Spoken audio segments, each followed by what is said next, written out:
姐妹们吃点好的，求求了，对不对？来，演出，大家好，圆圆。哎呀，第2年录比赛了，然后能感受到大家确实热情很多，但我自己也有一点小经验，我就发现这种曝光机会确实也还是有风险。我不知道你们还记不记得，我去年讲过一篇我妈因为被诈骗成了老赖，开头吐槽了2句娱乐圈老赖之子。讲完之后，节目组问我说：“哎，那你妈欠的钱还完了吗？”我说没有啊。他说：“那你不就是老赖之子吐槽老赖之子啊？”然后节目组就让我在播之前把钱还完。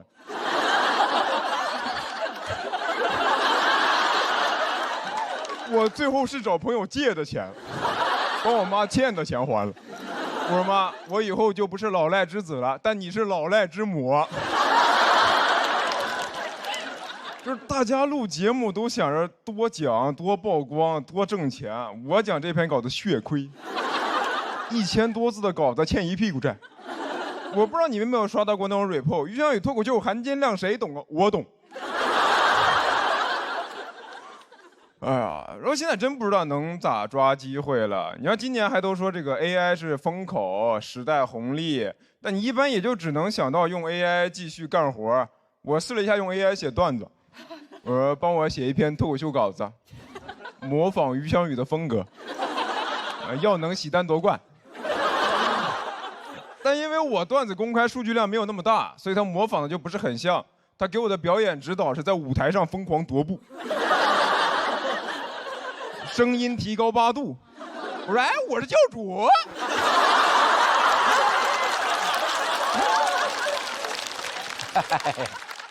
但是 AI 的东西看多了之后吧，你又会觉得这个世界还挺割裂的，因为你身边朋友一般都是担心因为 AI 失业嘛，但你确实又能看到有人靠 AI 挣钱。我之前看过一个采访，就台下一个观众问一个那种科技大佬说 ：“AI 肯定会造就一批富豪。”但也会造成大量失业问题，请问该怎么解决？那个 CEO 说 ：“AI 时代，机遇与挑战并存。”我说啊，但它不并存在同一个人身上啊。我们这儿全是挑战，你哐哐机遇。哇，你怎么不直接说你下岗啊？你下岗啊，我上富豪榜啊。就是现在的人说话都不过脑子了嘛？哎，我就不信瓦特改良蒸汽机、淘汰纺织工人的时候会说蒸汽时代，机遇与挑战并存。纺织工人说瓦特的脑子瓦特了，咱们要不干掉他吧？反正进去也是踩缝纫机。我看完那个采访之后，真的就是生气。我就希望 AI 能快点发展，统治人类。那就人人平等了，没有人上人，全都是 AI 的下人。就 AI 战胜人类，马斯克失去的一定比我多，我没有什么好失去的。我说老马最近咋样啊？他说4000亿美金全部清零，你呢？我说我挺好的，我花呗清零了。到时候那个富豪榜上面就80亿人并列首富，按姓氏笔画排序。我于翔宇啊。力压马化腾、刘强东跟张一鸣。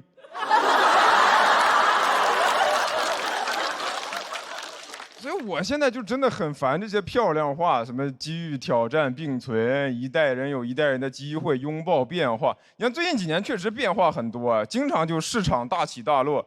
每次那种股票基金暴跌的时候，都会有人说：“哎呦，抄底的好机会。”但是我看到我的基金大跌，我只有一个反应，就啊。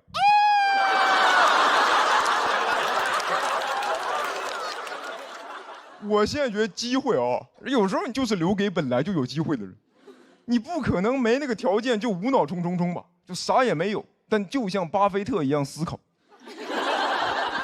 像谢霆锋一样卖烤肠，像吴彦祖一样教英语。那谢霆锋卖烤肠卖了15个亿，我也去卖烤肠，红利被他抓走了，我被城管抓走了。那你说我要是卖烤肠能卖15个亿，那一听就不合法。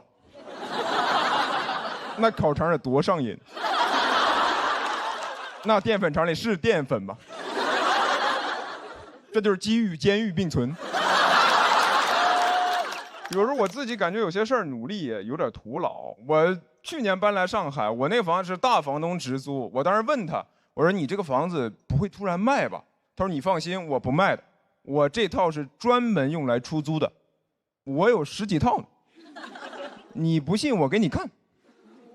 他手机上有个 Excel， 我看着那个 Excel 是真的说不出 Word。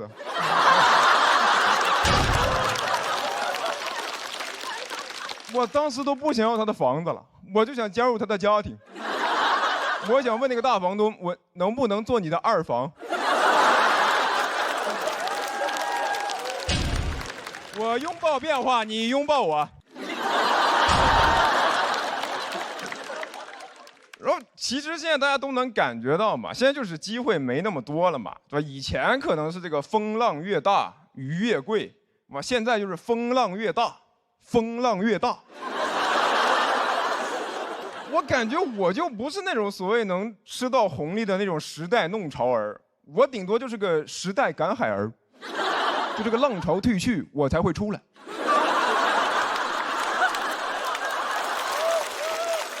这能不能填点啥呢？哎，这是个海螺。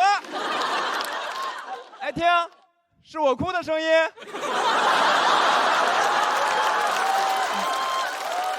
一抬头，弄潮在那开香槟庆祝呢。我说，哎，那瓶子喝完还要吗？这里面有烟。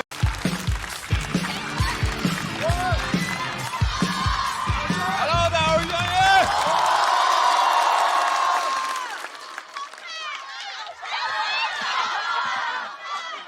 哎呀，你们真是对着我喊好帅，那儿有庞博，要不你们看看。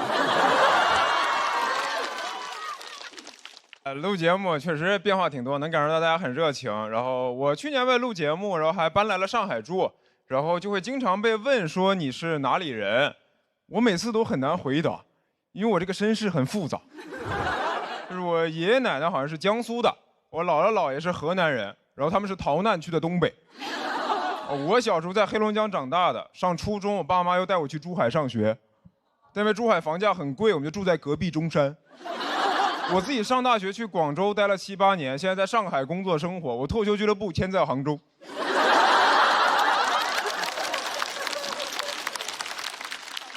感觉我这辈子就在流浪。别人问我说你哪里人，我说我吉普赛人。然后我爸妈当时刚去珠海，就是开了一家东北饺子馆，生意贼差。因为他们为了省钱，开在了一个偏僻的巷子里面，完全没人。我妈说没事儿，这附近有一家中学，等开学了肯定很多学生来吃。但没有学生来我家吃饭，都在我家门口玩闹。这又不是春晚小品，闹着闹着，哎，饺子，别闹了，咱们帮阿姨包饺子。然后我上大学之后就去了广州，然后毕业之后住广州那种城中村，那种城中村的房子就是楼间距很密啊，24小时见不到太阳。你在亚热带可以感受到极夜。一个东亚家庭北欧风。就这房子中介还能吹呢，说这屋啊，以前人科住过，眼前虽然黑，但前途一片光明。推门进去那是个群租房，我说这怎么人科走了，里面还有5条人呀？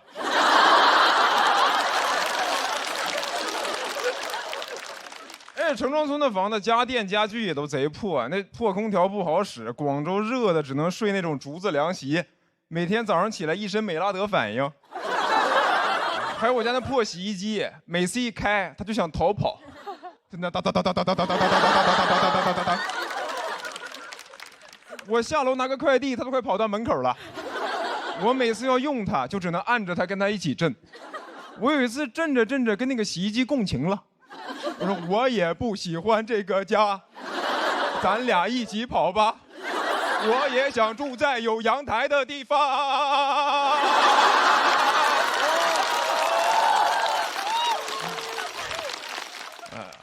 然后而且你租房，你就算住得好，也没有什么安全感。我之前有个房子，应该住了2年多，然后我房东是一个河北大哥，他突然跟我说，他要把这个房子卖了，要回石家庄养老。我说那我咋办？他说那你要买吗？我说那我能小刀你一下吗？那段时间临时找房就贼难受，也没啥办法，每天发泄情绪只能靠听那种很燥的摇滚乐，杀死那个石家庄人。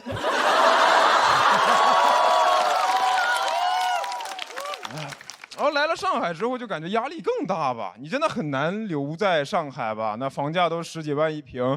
我第一次看到上海房价，我都觉得这房子是用现金盖的吗？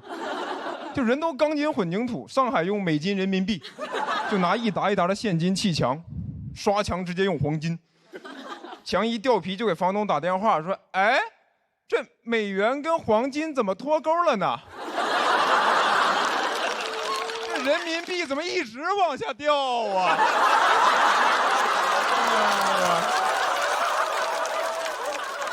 有点疯啊，就是。我有朋友劝我说：“你年纪轻轻不要想那么多，你就努力挣钱，买房落户，成为一个新上海人。”我说：“哎，我奋斗的最高目标居然是消灭自己的身份，杀死那个黑龙江人。我觉得你哪怕是移民的美籍华人，都还是个华人。你落户上海，新上海人，我都宁可你叫我户籍黑人。”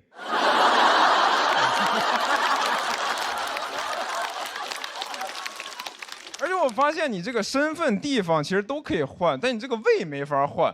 就是我在上海最难受的时候，我最想吃的就还是东北菜，但我是以上海的物价吃东北菜，我图个啥呢？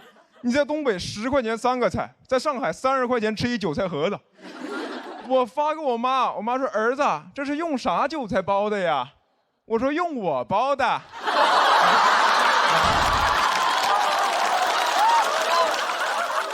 新上海韭菜。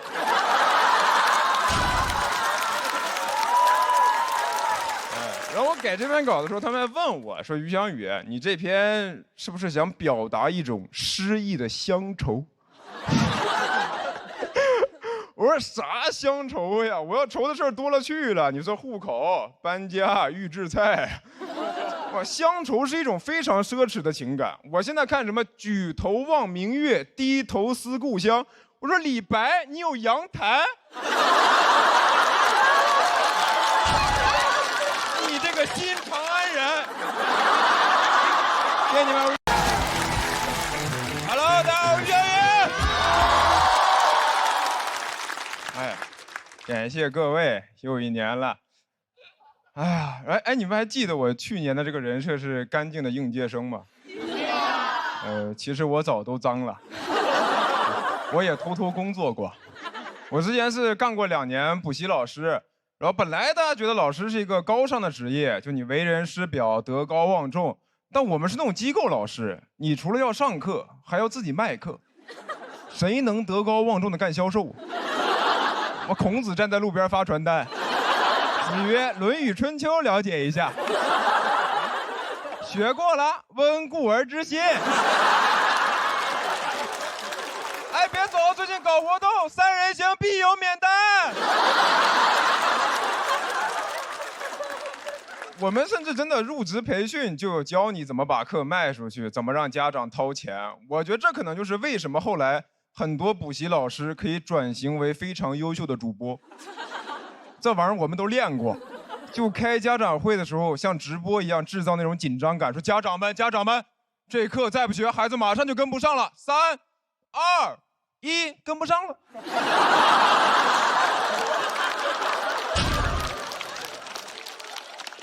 然后我就发现，现在好像人一工作就是要干很多这种脏活。现在好像就没有哪份工作是你只用干本职工作，就你实习就是实习，不用帮忙贴发票；会计就是会计，不用帮忙蹲监狱；讲段就是讲段子，不用帮忙念广子。现在好像就都是一个人，就是一支队伍。我小时候还跟自己说，于翔宇长大以后千万不要做一颗社会的螺丝钉。做什么梦呢？你现在得当各种型号的螺丝钉，还得自己给自己当螺丝刀卷自己，我可以的，我可以的。甚至你就是个锤子，因为一直在钉钉。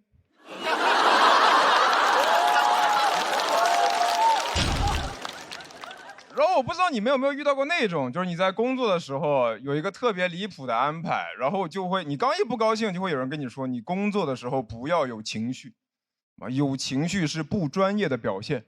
我说人怎么可能做到完全没有情绪？我唯一见过在工作中没有情绪的人就只有杀手。但你把杀手逼疯了，他也有情绪吧？你试一下，晚上11点突然跟杀手说，你用这1颗子弹把这67个人杀完给我。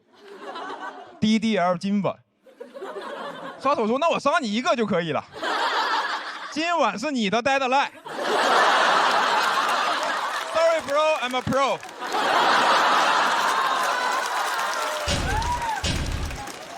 然后你就算把活都干完了，你现在也没有办法安心休息，还有团建这玩意儿。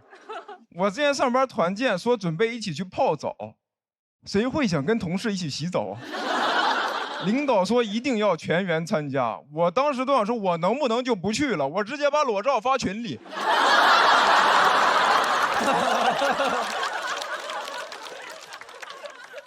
然后去应酬也很烦，我酒量又不太行。有一次我就说这个王总，那我以茶代酒，感谢您。他说等会儿，你先换成酒，你再说话。就是我也不是不想喝，主要是我讨好别人是需要保持清醒的。你要让我喝酒，喝完我可就不怕你了。我刚叫你王总，喝完我说小王你过来，我考考你。你说我刚才吐是因为酒呢，还是因为你呢？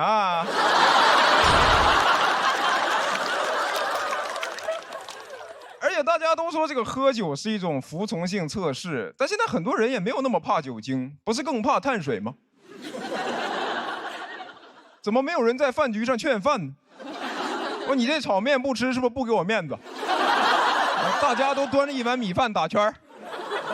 我说领导，这碗白的我干了，您随意。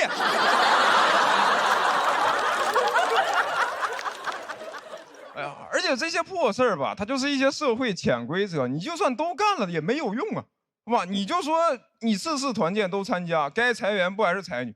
你总不可能裁员的时候领导跳出来说不能裁，一起泡过澡，他有我裸照。所以我就觉得咱就别整那些虚的，你也别说什么应酬是工作的一部分。如果是，咱们喝之前就签合同，明码标价，红的300，白的500，那我能把你喝到破产，我把你从老板喝成老赖，我把你公司喝到我名下。别人问我你财富自由的秘诀是什么，我说都在酒里了。然后我也有那些工作了很多年的朋友，我每次跟他们聊这些事儿，他们就会跟我说啊，于翔宇，你就是刚步入社会，社会化程度比较低，需要进行一些社会化训练。我一搜，社会化训练最早是用在狗身上，这时候让我干嘛？学会握手、狂舔、绝育。那以后谁再问我说你怎么不要孩子，我说我社会化做的比较好。然后我上学那会儿还学了很多什么人是什么，读哲学说人是万物的尺度，人是社会关系的总和。现在一出来发现人是狗，是牛，是马，是驴，是温水煮的青蛙。那什么人是万物的尺度？人是动物的总和。以后再玩动物园里有什么？我说有我。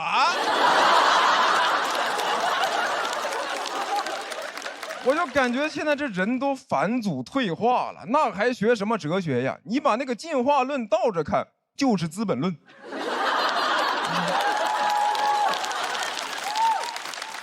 这一个人好不容易成人了，一进社会，哎，王总您好，拜托了，拜托了，我干了，我干了。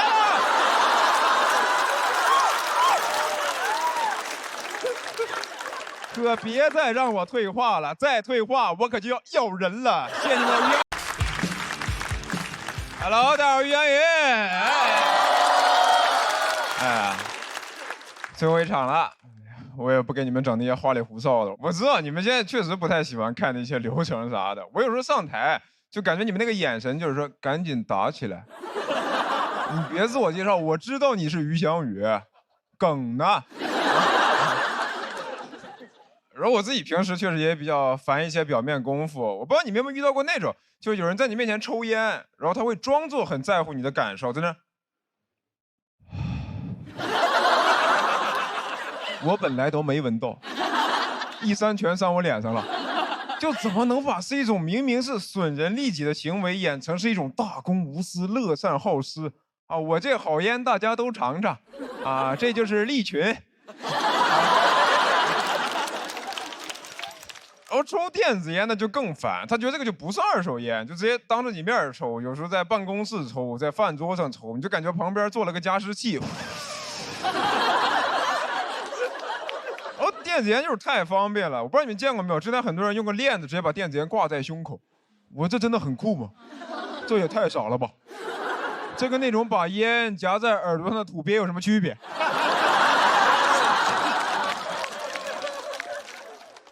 而且为啥就抽电子烟的人这么干？这么多年我从来没有见过一个抽真烟的大哥，在胸口挂一条中华。来哥们，哥们。而我有时候现在觉得这个抽真烟的人都贼勇敢，就大家明知道它非常有害，会肺癌，会影响生育，还是会抽。你感觉大哥在那点一根，每一口就是老子今天就干死我自己，孩子也不要了，我自己家的香火自己踩断。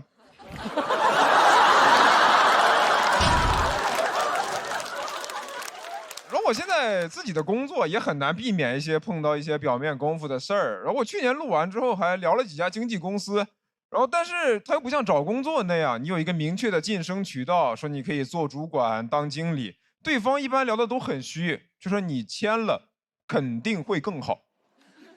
没了。我说你好歹给我画个饼的，说祥子你就跟着我好好干啊，让你3年做李诞，5年当李现。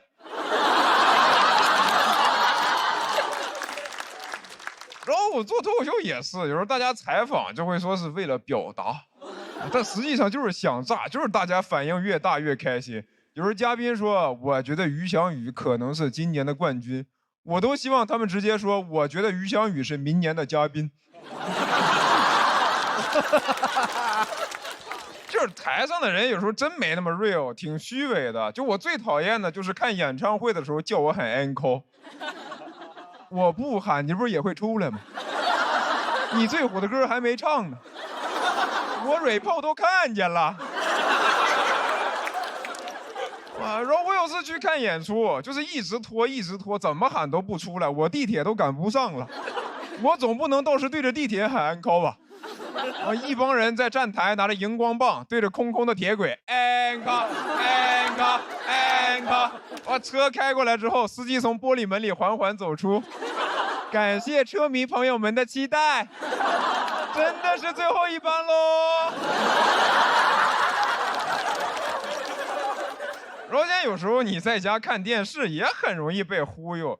我不知道你们发现没有，现在很多综艺啊、电视剧那个钱感觉都花在宣发上面了，那个宣发动不动就又爆了啊！这个阅览量、播放量破10亿，不是全中国才多少人呀？按这个数据呢，我姥都得看过这些综艺。老太太在楼下遛弯，收音机外放音综，啊 ，Put your hands up， 我姥在那儿。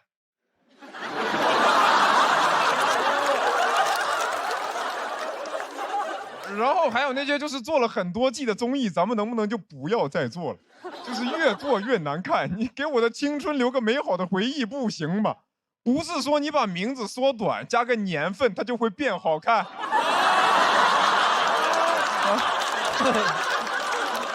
那我明年录节目写不出段子，我就改名。我说大家好，我是翔2026。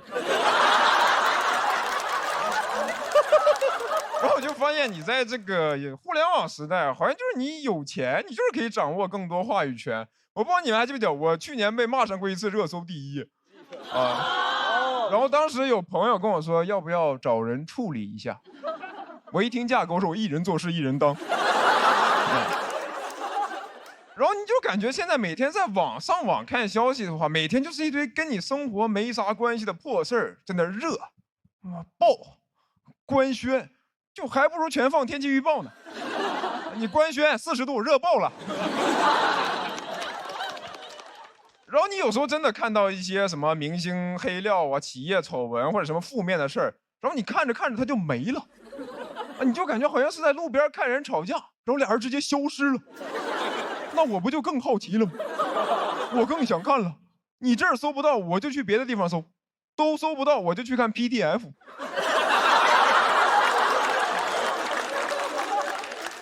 然后这种事儿多了之后吧，我现在这个逆反心理就越来越重。有时候每次一有什么事儿出来，我说你既然想让这个事儿处理一下，那我得让你多花点，我看看是你钱多还是我话多。我每发一条，你就得多雇俩水军。我每句话的意思都是您破费了。我朋友问我说：“你抱这个手机干嘛？”我说：“我流量变现。”我一句话让一个男人为我花了18万。反正谁要靠撒钱玩劣币驱逐良币，我就让他看看什么叫良币驱逐傻币。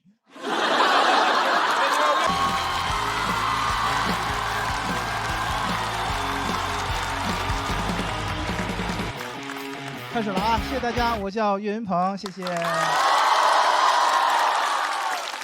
哎呀，说脱口秀，这是我做梦都没有想到的事情。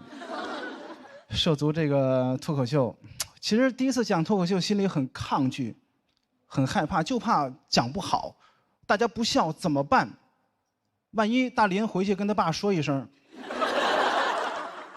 后果不堪设想。各位，后来我一想。还好，大林跟他爸走动的少。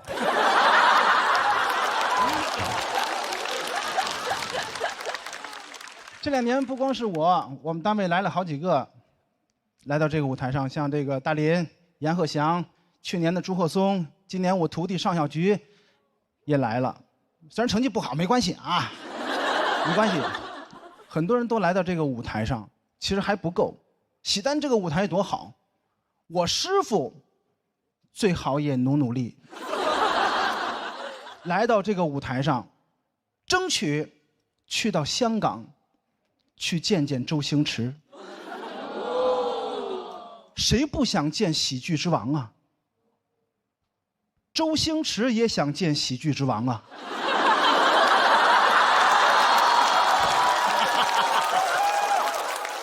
能让我来这儿啊？特别好，我很高兴。这个节目我看了，这个舞台上出了好几个人物啊，付航老师，哎呦，小户，付航老师啊，这个当过保安，南瓜送过外卖，我比他们这个起点稍微要高一点。20年前，在我18、19岁的时候。就有100来人吃饭指着我，真的，必须指着我。服务员点菜。后来经过一位老先生介绍，说让我去德云社学相声，那我就去吧，不能驳人家面子。我第一次去德云社的时候特别的冷清，我一进门，发现台上2个演员，台下1个观众。好死不死，我坐在了那个观众的旁边，那观众看见我，两眼放光。你来了，你帮我听一会儿，我上个厕所。我心想，这还不让上厕所吗？那我就听呗，就坐那儿听。我越听越没意思，越听越没意思，我就要走，扭头要走，我师傅把我拦住了。孩子啊，留下吧，留下吧。我说老师，您这儿也不缺演员呐。我们这儿缺观众啊，你留下吧。哎，那我就留下吧，反正我也想学一门手艺。刚开始的时候，咱也说不了相声，也没有什么经验，我就在后台啊负责给他们点菜。回到了我老本行，老本行。我白天呢给他们端茶倒水，晚上伺候大林。这就是我的工作。那会儿他们都不喊我岳哥。喊我月嫂。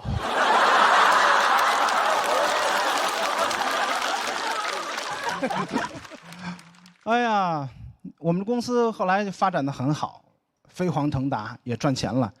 很多老员工呢都有这个股份，我就找我师傅去了。我说师傅，你看人家都有股份，我当月嫂也好几年了，对吧？上台也好几年了，我师傅语重心长地跟我说：“孩子，我能亏待你吗？我待你就像我亲儿子一样。我明白了，没有，是不是没有？有。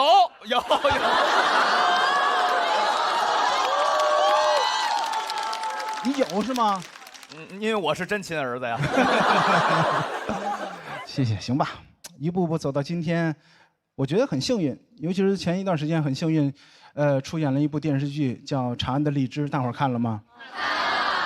我在里面演了一个左右逢源的一个陪酒侍郎，就像一个狗腿子，底下有评论说本色出演，其实不是。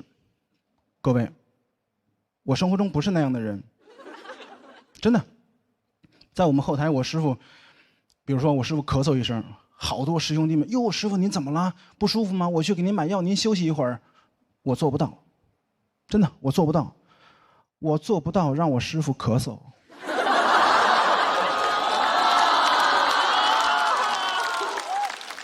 但是这个角色呢，也有符合我本色的这个部分。角色刚开始呢，设定的是一个大帅哥。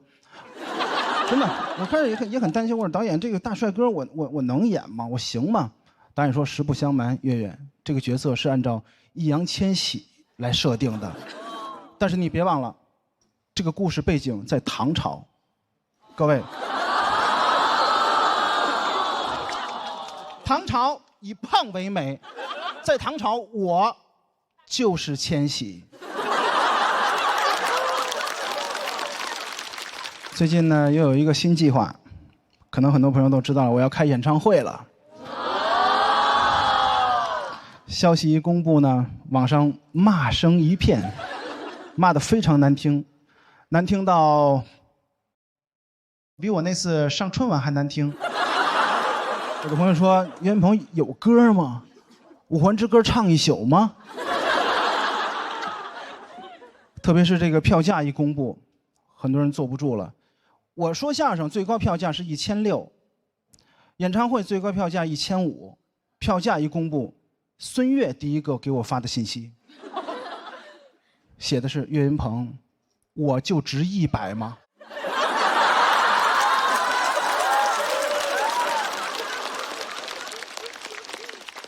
行吧，开演唱会这件事呢，2年前我都不敢想，但是我实现了。不过呢，我也不会骄傲。接下来我还有一个目标，就是拿到影帝。人总要有梦想，因为我那个书柜呢，有一格是留给金鸡奖的，可以吧？有这个梦想可以吧？可以。还有一格留给百花奖，还有一格留给奥斯卡奖。我那个书柜就没有装过书，我就等着装杯呢。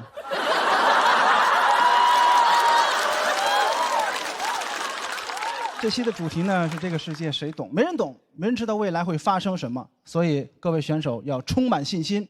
当你们觉得没有信心的时候，要告诉自己，岳云鹏都能开演唱会了，我拿个冠军算什么？谢谢大家，我是岳云鹏，谢谢。谢谢岳老师的精彩表演。要是能把麦克风留给演员就更好了。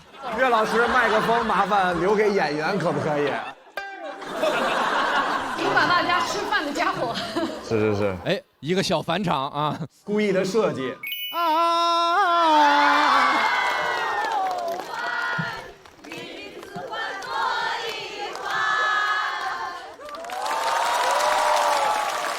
谢谢精彩表演，请入座。同时也再次欢迎我们这边3位气氛组组长，欢迎天真姐，欢迎大林，欢迎佩森姐。还是会紧张，还是紧张是吗？紧张，这第一次这一个人说，旁边缺那100块钱还是不行啊。就缺100块钱就不行。是确实这个，大林要点评一下吗？中间这个提到您的次数也不少。我不点评了，非常好，非常好。我回家会如实转达的，会如实转达。吨吨吨，快乐正上头！感谢一口春福茶香倍儿足的统一春福无糖茶独家冠名播出。刚刚岳哥也帮咱们开题了啊，说今天我们这一赛段是主题赛，今天的主题叫做“这个世界谁懂啊”。一句不长的感叹，也包含了很多当下大家对这个世界不太理解的情绪啊。确实很多不理解的事儿，想不吐不快一下。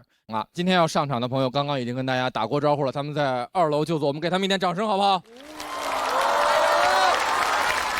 上一场已经有一些朋友晋级了，我想他们心态相对会比较轻松啊，他们在这个第2现场观看他们的朋友比赛，我们连线一下他们好不好？彩玲姐加油啊！彩玲姐啊，好好演啊！希望那个队长阿成还有祥子好好比。阿成挺 emo 的，希望那个结果能让他少发2条朋友圈，谢谢。那个蒙恩啊，咱们就别看别人表演了，好好背稿子哈。啊，零件器被打直了。我祝一下那个岛子吧，上一轮给我爆杀，然后这一轮我苟进来了，然后你别跑。啊，希望每个人都加油吧，期待你们的表现。好嘞，第一位上场的朋友，我们来看一下，这位朋友他其实很熟悉了，人到中年，来自北京，不知道他对世界有哪些还不懂的朋友，但我们给开场的他热烈的掌声，好不好？掌声有请梁岩。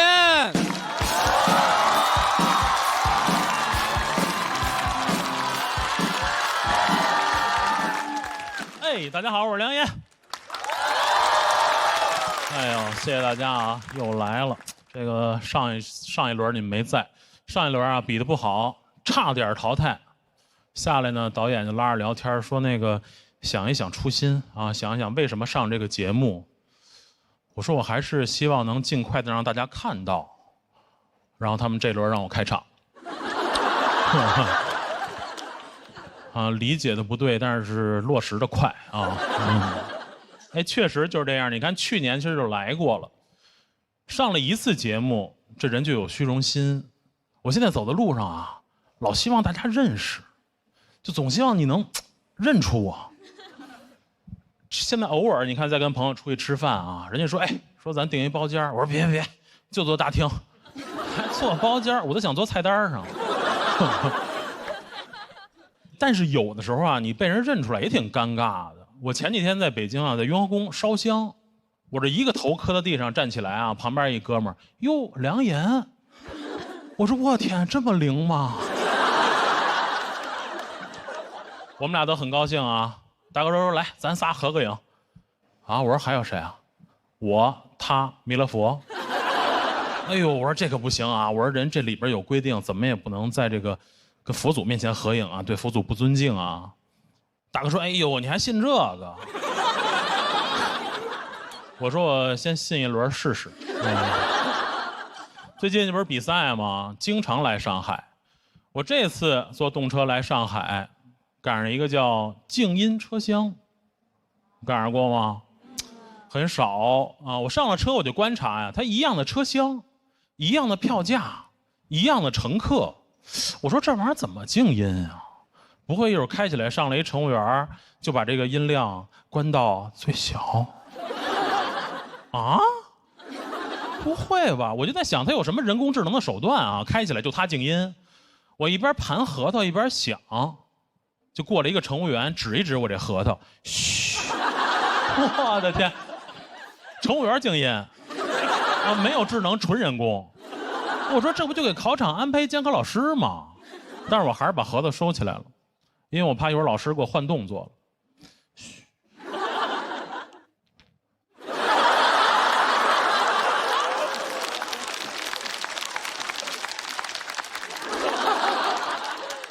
尊重老师啊！这个所谓的静音车厢，就是会有这么一个专职乘务员嘘大家，就他这个嘘还是个刚需。刚嘘完我，继续往后走，走了没2步啊，又回来了。跟我这个过道隔壁大哥继续比划。但是人家那大哥呢也不打电话，也没有外放，人也不玩核桃，唯一呢就是跟我一样也是一胖子，确实啊喘气儿有点粗。我的天，我说他拦着人什么？他不会拦着大哥喘气儿吧？啊，嘘，4个色就到啊，忍一忍。太奇怪了，是吧？而更奇怪的，你看16节车厢啊，就1节静音。我说干嘛就一个乘务员会虚啊？你多培养几个呗。我就在想，你说这个安静，它到底是个普遍需求还是一个特殊需求？如果说是普遍需求，我们大家都希望安静一点，你就弄一个，那你不应该弄一噪音车厢吗？是吧？所有打电话的、外放的、passion 都关这里。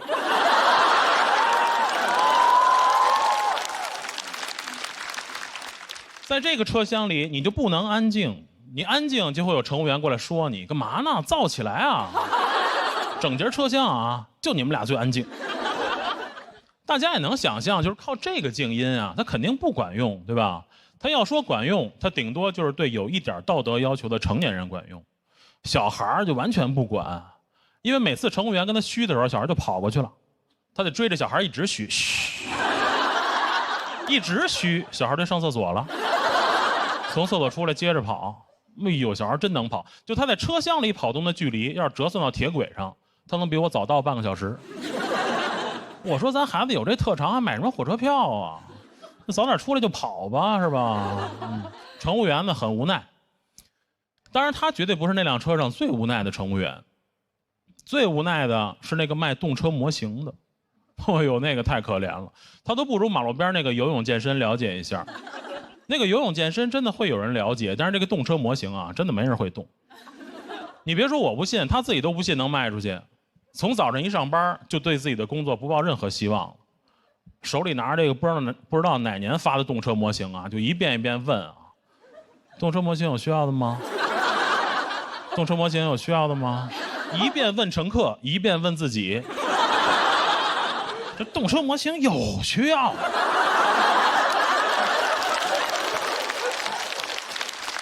而且你也明白这个道理，就是你不买，你也不会拿眼神接待他，你跟他对眼神，你就离付款不远了。所以就完全没人理，我觉得很可怜。我觉得他都不是卖模型的列车员，他就是卖火柴的小女孩，他都不如卖火柴的小女孩。那个小女孩会激发你的善良，就是冬天你看到你会买，但是她你就不会，因为善良跟傻还是有区别。你知道你买了那个钱也不是他的，你买了他也不能早下班，对吧？你不可能说这车到上海，他把这仨卖完了，南京下车了。哎呦，我看着他就一遍一遍念着自己那个词儿，完全没有人理，大家都在玩手机，我都跟他共情了。我说这不昨天开放麦冷场的我吗？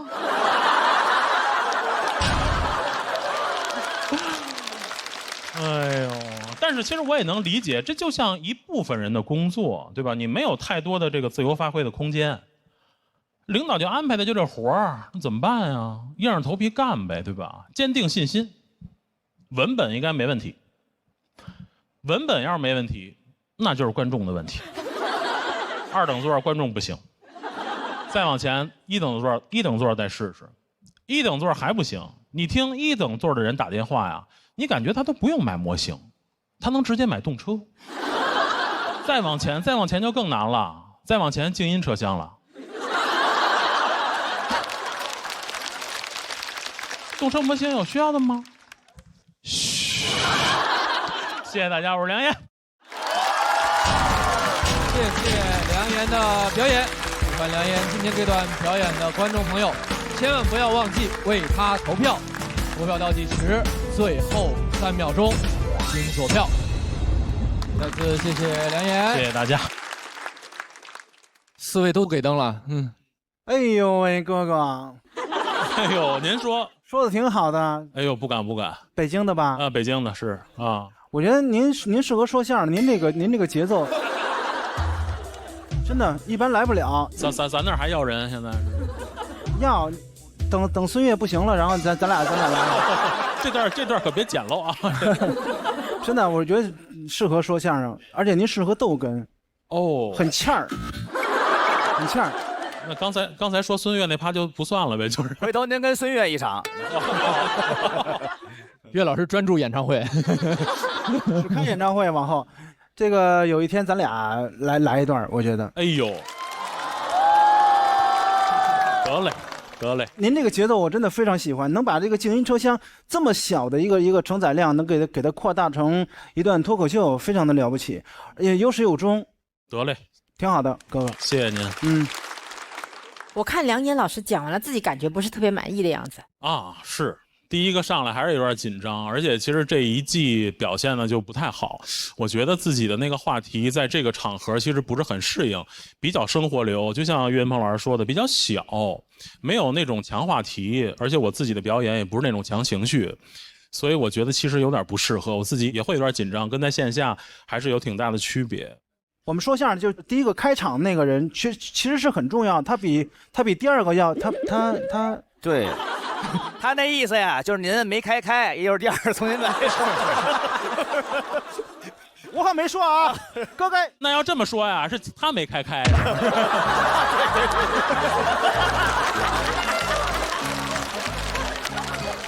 谁也别跑喽！哎呦，难怪你俩一场。但是说实话，应该我开场，就确实也是年纪大。我觉得，而且我现在这个心态，说实话，淘汰了也不遗憾。走到第3轮，我觉得就也可以了，该讲一讲也可以啊。不是哥，你这咋了？就肯定要走了。对，反正我现在就这种心态吧，我觉得啊，其实挺好，都听进去了，这是。我看大家投完票都是把那个投票器藏起来了。你看看哥，你看看，谢谢大家，谢谢大家。你看后边。哎呦，谢谢大家。主要您讲的是特别让人舒服的那种，就是说，是一个静下来慢慢听。您有播客吗？有，欢迎大家来订阅喜翻调频啊。哦，得嘞，今天晚上就您陪我了。今天晚上，哎呦，太好了，我不用月嫂了，不用我了，今儿。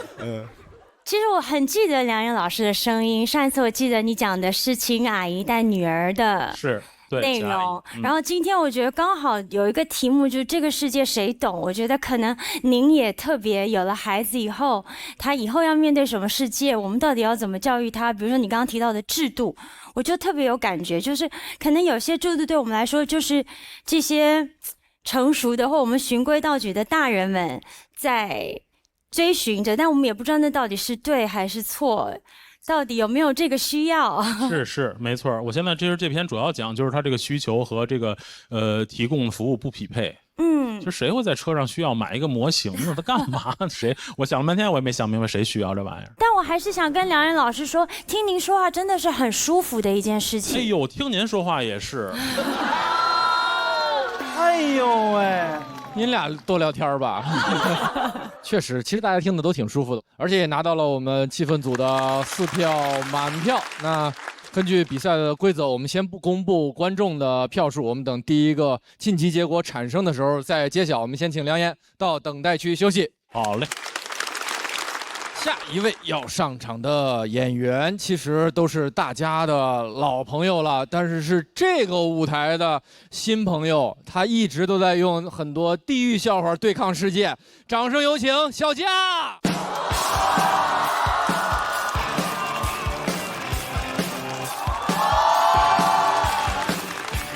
大家好，我是小佳。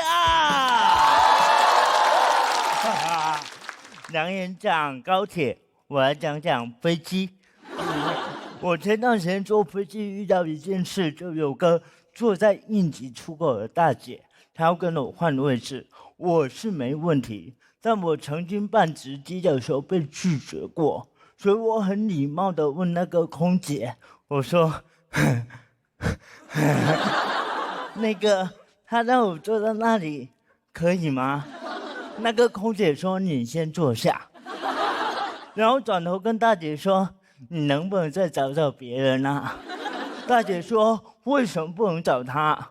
空姐就上前去，在大姐耳边说悄悄话。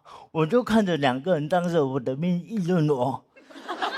讲完之后，那个大姐说：“哦，不好意思啊，小伙子，我不知道你有病。”过了一会儿，空姐也来道歉。说不好意思啊，我不知道他嗓门这么大。我真的很委屈，我被拒绝很多次，坐在那个应急出口。我那天下了飞机，我就去查了飞机应急出口的旅客要求，有3点，朋友们。第一点呢是18到65周岁，这个我满足对吧？第二点叫智力健全，我应该不是因为这个被拒绝的吧？难道是我问的时候太傻了？我说，第3点叫做四肢健全灵活。朋友们，问题来了，如何定义灵活？我只是看起来没那么灵活而已。我也健身，我也有力气拉那个门，只不过拉得比较丑而已。但飞机要是真的出事啊，任何人都是想活吧，没有人说我要活得漂亮。那个百度最后一句话是这样说的，他说飞机的应急出口是整架飞机逃生最快的位置。朋友们，这是个悖论，逃生最快的位置只留给所谓健全灵活的人。那我这种人怎么办？在远处等死吗？平时老是说什么老弱病残先走，没想到这个走是真的走啊！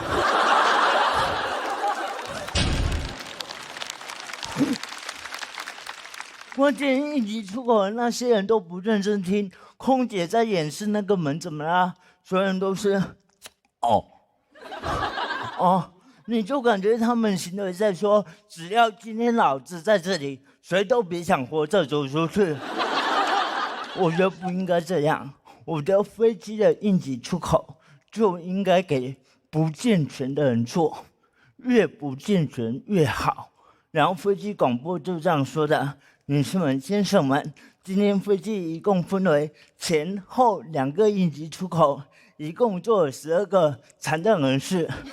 下面是应急出口视频演示，所有人都会认真听。求生欲拉完。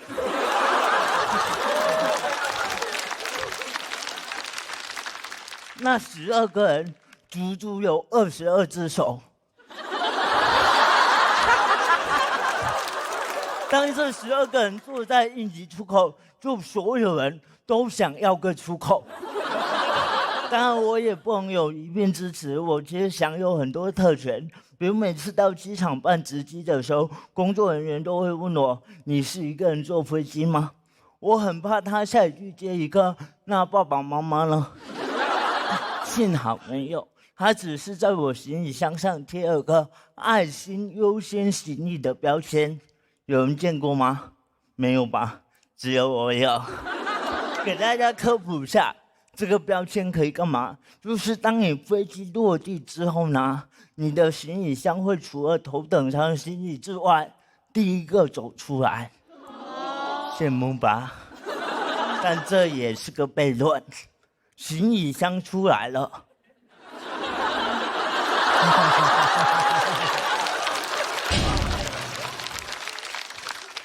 我还没出来，就这么点爱心全给行李箱啊！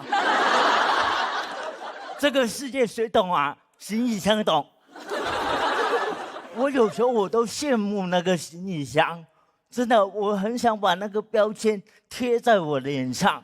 我从那个行李箱受带里出来，真的，我不愿意去享受什么特殊待遇，包括每次到机场排队过安检，我都是正常排队的，除非人太多。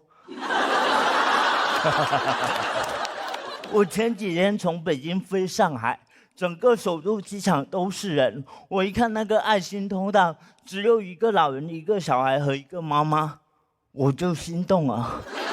其实我主动走过去应该也没问题，对吧？但我这个人特别扭捏，我想被请过去。我就在那个工作人员面前走啊走，走啊走，他都没理我。我没想到有一天我健康成这样。然后我就越走越严重。他看到我了，他说：“哎，过去吧，朋友们还没有结束。这种东西呢，做戏要做全套。我从进安检到出安检，全程表现得很严重。他说我包里有个充电宝，让我拿出来，我已经看到他脸上的愧疚了。我感觉是不是3C 认证已经不重要了？”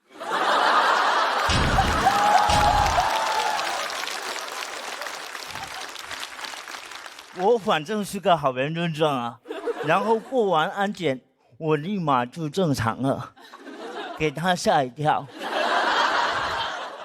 我说你别怕，我这个病就是一阵一阵的，很莫名其妙，对不对？但这个世界就是很难懂啊！你想想，应急出口不让做，然后优先行李最后拿。我觉得就好像我的病是一阵一阵的，有的人给的爱心也是一阵一阵的。谢谢大家，谢谢小佳。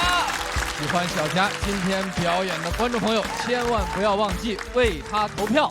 投票倒计时，最后3秒钟，请锁票。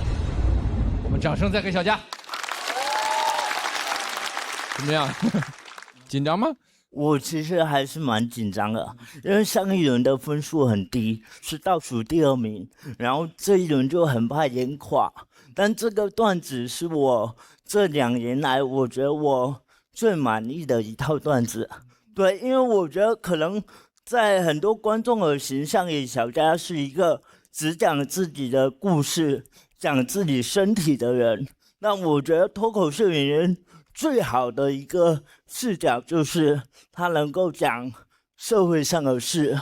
我觉得我这一轮的段子做到了，谢谢大家。4位也听得很开心啊。佩岑姐是第2次看小佳的表演了。是的，我非常喜欢小佳的表演，因为其实，我对小佳已经算脱敏了，算不算？我记得你上一次就用你喝醉酒了，然后我不是喝了酒才这样子的。我觉得你破解了我们对于你即将要表达的这个内容的疑虑，然后今天我觉得你特别的松弛，然后我觉得你讲这个议题我很喜欢，因为谁懂这个世界？我觉得可能小佳是最懂这个世界的。谢谢佩岑姐，谢谢。然后你也让我们看到这个世界真的是这样，一会儿这样，一会儿那样，一下子这样，一下子这样。我们有时候变来变去的，有很多双重标准，自己可以做，别人不行；别人可以，我们不行。你在这个过程当中有让我们思考很多。谢谢小佳。岳哥呢？岳哥第1次现场看小佳的演出是吧？对，我第1次现场看你自己觉得你自己的状态怎么样，兄弟？今天我今天感觉还是有点紧张。前2轮的段子其实都是在最近的时间为了节目写的，然后这一套其实在线下打磨已经有2年多，然后我觉得它是一个类似脱口秀演员使命感的一个东西，所以我可能会加在自己身上有一些这种就是紧张感，就在于我想把它讲好这样。我觉得你的完成度非常非常高，99%往上。谢谢谢谢。我是觉得这一篇是小佳来到这个舞台上我最喜欢的一篇，因为什么呢？您也说了，这是打磨了好几年了，就这一篇风格其实就跟黑灯特别像。你们到底怎么去感受看待这个世界？我觉得这个特别有意思。我喜欢你这样的风格。谢谢。我在向黑灯看齐，对，但黑灯看不齐。你们内部矛盾你们自己解决啊。我觉得小佳是个超有种的人，就是你是个非常倔强、有脾气，然后又很有个性的人。只是可能我不知道具体遇到什么事情你会爆发这一面，但是在你的表达里，我能看到你的那种很强大的倔强感，所以我觉得你就是一个很难搞的人。耶，太好了。是打引号的对吧？对，当然。然后我很喜欢你的观察视角，我也经常做过那个位子，我就没有想过，他其实是逃生位里的第1位，他其实应该是怎么样配给是最合适的。我也没有想过那个行李的爱心牌子是不是一个真正的爱心，所以我就在想，换位思考真的很重要。因为有时候我们会自作主张的做一些我们觉得好像对这个社会更好的事情，但其实我们根本没有办法站在别人的立场上理解人家真实的需求是什么。所以我觉得你做了一个非常好的提醒，这是很有价值的事情，所以我也很 respect 你今天这个段子，谢谢你。谢谢。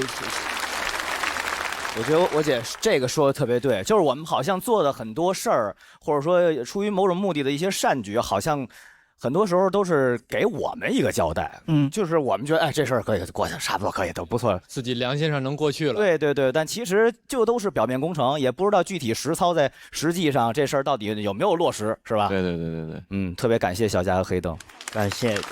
那小佳今天的表演也非常的精彩，也获得了气氛组的4票满票，请你先到等待区休息。